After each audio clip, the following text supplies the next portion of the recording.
大家好，我是小菜花，今天和大家分享马蹄家常清热去火的做法。首先把每一个马蹄上的泥巴搓洗干净，换水多清洗几遍，再把洗干净的马蹄的皮削干净，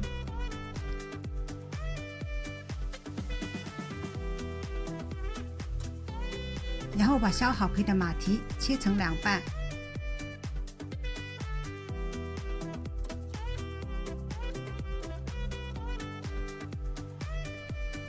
再准备一些削好皮的黑皮甘蔗，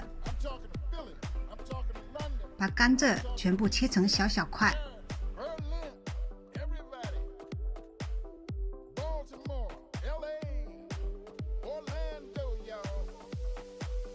然后把切好的甘蔗放进砂锅里，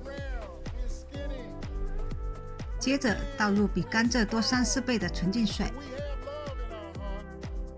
大火烧开后盖上锅盖，转小火煮10分钟。10分钟后，放入4颗红枣，再把切好的马蹄放进来，喜欢也可以放进一些红糖，把它们搅拌均匀一下。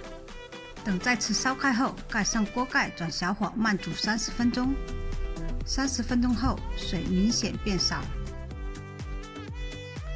今天简单又好喝、清甜清热润燥的马蹄甘蔗水就做好了。喜欢我的视频，欢迎转发、关注、点赞。